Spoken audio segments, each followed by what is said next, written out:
So hello everyone, I hope आप सब अच्छे होंगे और शायद नए भी नहीं होंगे। ये वीडियो कोई मैं व्यूज़ के लिए नहीं बना रही हूँ। अ, कुछ क्वेश्चंस हैं, ठीक है, कुछ फ्रस्ट्रेशंस हैं जो आप लोगों से शेयर कर रही हूँ। आप भी मेरी तरह टीजीटी मेडिकल के एस्पिरेंट होंगे, ठीक है, जिन्होंने एग्ज़ाम दिया होगा या नॉन मेडिकल के या आर्ट्स के, ठीक है। अभी आपको जैसे पता ही 2 दिन पहले जस्ट रिज़ल्ट आया, 2-3 दिन पहले मेडिकल का। और रिज़ल्ट क्या था? अनएक्सपेक्टेड। कैसे? क्योंकि जो हमारे थे, क्या कहते हैं उसको, रिज़ल्ट अनएक्सपेक्टेड था ना कि 72 वाले रह जा रहे हैं या 71 वाले रह जा रहे हैं किसी शिफ्ट में, किसी शिफ्ट में 60 वाले भी निकल जा रहे हैं, ठीक है। और सबसे बड़ी दुख की बात कि इन लोगों ने रिज़ल्ट अपलोड किया, ठीक है, रोल नंबर की लिस्ट दे दी, ओके, एंड देन कोई मार्क्स नहीं, कोई स्कोर कार्ड नहीं, कुछ नहीं। अब बात करते हैं कि कुछ जो यूट्यूबर्स हैं वो बोल रहे हैं कि हाँ जी, इनका रूल यही है, कमीशन का रूल यही है, आप एचएएस के एग्ज़ाम देख लो, इंटरव्यू के बाद मार्क्स दिखाए जाते हैं, या केवीएस के देख लो, ठीक है। भाई ये केवीएस का पेपर नहीं है, पहली बात, ना ये एचएएस का एग्ज़ाम है, ठीक है। और जहाँ तक बची केवीएस के एग्ज़ाम की, तो वो मतलब पहले भी वो इंटरव्यू, उसमें 2 फेज़ रहते थे आपका, इंटरव्यू के बाद मतलब ऑनलाइन एग्ज़ाम रहता था, written exam, and then online, then interview, and उसके बाद उसके मार्क्स शो होते थे। और अभी तो वो 3 फेजेज़ में हो चुका है, ठीक है। वो 2 डेज़ एग्ज़ाम था, ठीक है, वो 2 फेजेज़ में हो रहा है, ओके। वैसे ही एचएएस का फेजेज़ में होगा, ठीक है। जो सिलेक्टेड उनके रोल नंबर दिखाए जाएंगे, उसके बाद मेंस होगा, ठीक है। और तब जाके आपका वो होगा, तब जाके फाइनल जो रिजल्ट आएगा इंटरव्यू का, तब जाके आपके मार्क्स दिखेंगे, ठीक है। वो जेन्युइन है, ठीक है। बट क्या है, टीजीटी मेडिकल का जो एग्ज़ाम था, या जो ये टीजीटी का जो एग्ज़ाम इन लोगों ने इतने सालों बाद निकाला, ठीक है, पहली बात तो क्या हुआ, वो ऑफलाइन ऑनलाइन था, ठीक है, ऑफलाइन नहीं था। वन डे एग्ज़ाम था, इसके बाद कोई इंटरव्यू नहीं, आपके डीवी के मार्क्स नहीं जुड़ रहे हैं। पहले क्या होता था, ऑफलाइन एग्ज़ाम में डीवी के मार्क्स भी जुड़ते थे, लेकिन इस साल वो भी नहीं है, ठीक है, वो क्राइटेरिया भी इन्होंने ख़त्म कर दिया। तो फिर क्यों एक बच्चे को क्यों हक नहीं है कि रिजल्ट आता है तो वो जाने कि अगर वो सिलेक्टेड नहीं है, जो सिलेक्टेड है उनको तो कॉन्ग्रेचुलेशन फर्स्ट ऑफ ऑल, ठीक है। लेकिन जो नहीं है, जिसके 70 मार्क्स हैं, ठीक है, चलो 65 वालों को भी छोड़ दो, 65 प्लस वालों को भी छोड़ दो, 70 प्लस वालों की मैं बात कर रही हूँ इधर, ठीक है। अगर वो सिलेक्टेड नहीं है, कि उसको ये हक नहीं जाने का वो कितने मार्क्स से रह गया, ठीक है, या जो भी अफेक्टेड उन्होंने नॉर्मलाइजेशन की तो कैसे की, क्या इन्होंने 10 मार्क्स की नॉर्मलाइजेशन कर दी है क्या डायरेक्ट?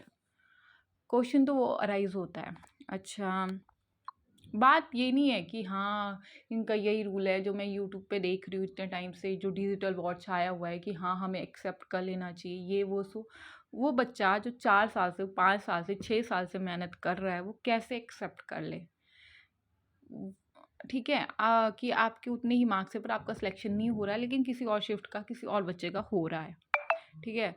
अभी जो आपका ऑफलाइन एग्ज़ाम होता है, ठीक है, उसमें आपको पता रहता है, चलो मैं ज़्यादा एग्जांपल नहीं, चलो आप टेट का एग्जांपल ले लो। ऑफलाइन एग्ज़ाम हुआ, ठीक है, आपके मार्क्स आए, आपने इतना स्कोर किया, आंसर किया ही आपको पता है आपने इतने किया, और बाकी चलो एक मार्क्स जो होता है, जो भी है, मतलब चलो कोई आंसर की में प्रॉब्लम है या कुछ, वो एक मार्क्स आगे पीछे चला जाता है, लेकिन आपको पता है आपने इतना सिक्योर किया हुआ है, ठीक है।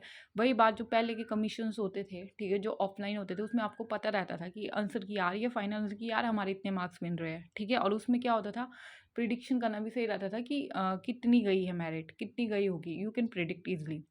अभी क्या है, ये वाला, ठीक है, इन्होंने रिजल्ट निकाला तो उनको नॉर्मलाइज मार्क्स देने चाहिए थे। अच्छा, रिजल्ट पे उन्होंने दिए नहीं, डॉक्यूमेंट वेरिफिकेशन का कल शेड्यूल आता है, ठीक है, जिसमें उन्होंने नाम, पता, सब वट जो भी है, नाम, फादर नेम, वो सब दिया हुआ है। तो आगे वो ये नहीं बता सकते कि कितने बच्चे तुम लोगों ने लिए, तो उनके मार्क्स कितने हैं, जो तुम डीवी के लिए बुला रहे हो, कितने सिलेक्टेड है, उनके मार्क्स तो बताओ। अब आ जाएंगे, नहीं हम नहीं बता सकते, जो भी यूट्यूब पे जो भी बहस छेड़ी हुई है, जो मैं इतने टाइम से देख रही हूँ कि नहीं ये रूल नहीं है, ठीक है, ऐसा। तो फिर ट्रांसपेरेंसी कहाँ है? ये जो हमारी कांग्रेस गवर्नमेंट है, ये बोल रही है कि ट्रांसपेरेंसी, हम तो चीटिंग नहीं होने देते, तो ये तो सरासर चीटिंग है ना बच्चों के साथ, कि तुम उनके नॉर्मलाइज स्कोर नहीं बता रहे हो। पहली बात तो सबको ये समझना पड़ेगा, ये ऑफलाइन एग्ज़ाम नहीं था। डिमांड करो, ऑनलाइन एग्ज़ाम है ये, डिमांड करो कि हमें हमारे मार्क्स बताए जाएँ, हमारा रॉ स्कोर क्या था और हमारा नॉर्मलाइज स्कोर कहाँ क्या है, ठीक है। तीसरी बात आती है कि इन्होंने शिफ्ट्स में पेपर लिए हैं, क्या जो भी अभी रिजल्ट आया उसके अकॉर्डिंग तो लग रहा है कि इन्होंने 4 5 या 6 या 7, मतलब तुम लगा लो, जो मैं हिसाब लगा रही हूँ कि 8 9 10 मार्क्स का मतलब इन्होंने किया हुआ है नॉर्मलाइज्ड। ठीक है, क्या किया इन्होंने, 15 की शिफ्ट से बच्चे उठाए हैं, जो फर्स्ट या I don't know first second कौन सी शिफ्ट थी, वो फर्स्ट शिफ्ट थी शायद, जिसमें से इन्होंने 83 बच्चे उठाए हुए हैं।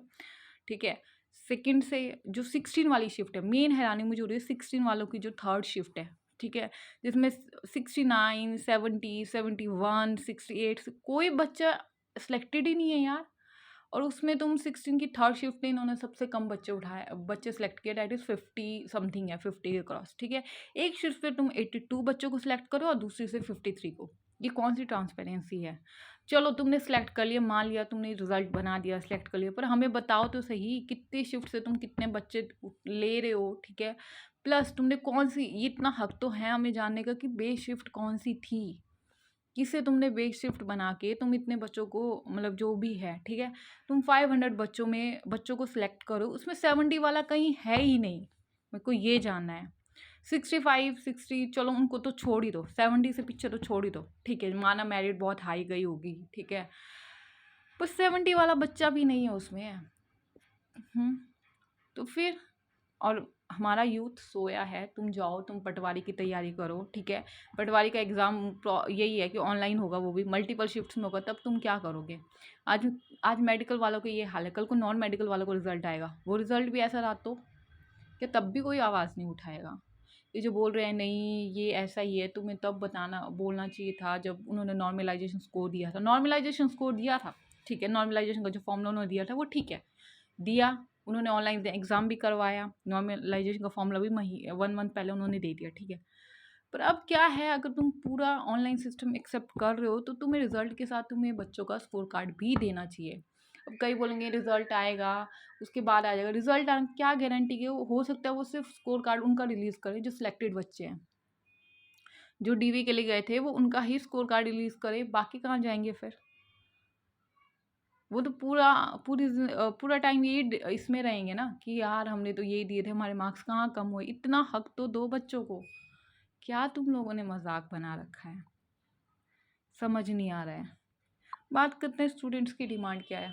ठीक है, अपनी डिमांड्स बच्चों रखो, पढ़ पढ़ तो तुम पढ़ते रह जाओगे, तुम स्कोर करते रह जाओगे, फिर क्या फ़ायदा इतने अच्छे मार्क्स लाने का जहाँ तुम्हें पता ही नहीं कि हमारे मार्क्स पता नहीं 10 मार्क्स कम हुए हैं। हम मेडिकल वालों को तो शिफ्ट्स भी 7 शिफ्ट्स थी, अगर फ़र्क पड़ना था तो 1 2 मार्क्स का पड़ता, और सारी शिफ्ट्स इक्वल ही थी, माना जाए तो, देखा जाए तो मॉडरेट थी। तो फिर कहाँ तुम लोगों ने जो भी लैक किया, ठीक है, कहाँ है बच्चों, डिमांड्स रखो। तुम लाइब्रेरी में जाके पढ़ रहे हो, जो हाउस वाइफ्स हैं उनके लिए तो और भी मुश्किल है, बच्चे संभालना, घर पे निकाल के टाइम, तब भी उन्होंने इतने अच्छे अच्छे मार्क्स स्कोर किए हैं। और मैं रिलेट कर सकती हूँ कि मैं खुद हाउस वाइफ हूँ। ठीक है, मेरे मार्क्स भी 65 प्लस में हैं। ठीक है, 16 की जो थर्ड शिफ्ट थी उसमें दुख मुझे भी हुआ, उम्मीद थी कहीं कि शायद मे बी फाइनल ईयर पर डीवी के लिए शायद कॉल आए। 500 बच्चों में हम तो कहीं है ही नहीं भाई। नहीं है, कोई बात नहीं, बच्चे बहुत इंटेलिजेंट है, जो भी है, जो सिलेक्टेड बच्चे हैं, मैं उन पे नहीं जा रही हूँ, मैं सिस्टम की बात कर रही हूँ। ये तो अभी मैंने देखा किसी ने कमेंट किया था कि 15 की कौन सी शिफ्ट थी उसमें 65 वाला बच्चा सिलेक्ट हुआ है, दूसरी शिफ्टों से क्यों नहीं हुआ? फिर तुमने नॉर्मलाइजेशन की है, तुमने कितने मार्क्स की है, तुमने बेस शिफ्ट क्या बनाया, क्या तुम्हें पता नहीं चल रहा है? तुम्हें बताना नहीं चाहिए। ये हमारा रूल है, ये रूल तब था जब तुम ऑफलाइन एग्ज़ाम तुम छुपा रहे थे मार्क्स। ठीक है, ऑनलाइन में तो सब होता है ना, ऑनलाइन में इनको इन्होंने सीधी लिस्ट जारी जारी की, तो वो हमारी आईडी में जब सब कुछ आंसर की, वो सब लिंक के भेज के हमारी आईडी में आ रहा था, तो रिज़ल्ट क्यों नहीं आ सकता था? स्कोर कार्ड क्यों नहीं आ सकता था हमारा? मैंने तो ऑनलाइन एग्ज़ाम्स में यही देखा है, स्कोर जो रिज़ल्ट आता है वो मैक्सिमम टाइम आईडीज़ में आता है। ठीक है, आपको लिंक दिया जाता है, आप देख सकते हो कि आपके कितने मार्क्स हैं, क्या है, कितना नॉर्मलाइज स्कोर है। ठीक है, ये रहता है इनका पूरा पैटर्न। तो बच्चे तो यही सोचेंगे ना कि हमारे साथ स्कैम हुआ, हमारे साथ धांधली हुई, जो भी है। ठीक है, इन्होंने धांधली नहीं की, ऑनलाइन एग्ज़ाम में चीटिंग का कोई ये, ठीक है, मैं मान लेती हूँ वो सारी चीज़ें, बट बात तो ये है ना कि कहीं से भी किसी भी शिफ्ट से उठा के कुछ भी कर रहे हैं, ठीक है, अपनी मनमर्जी से, लेकिन बच्चों को नहीं सुनना है। उनको अब क्या करना है, उनको पटवारी की तैयारी करनी है। पटवारी में भी तुम लोगों के साथ यही हुआ तो तुम लोग कहाँ जाओगे? जियो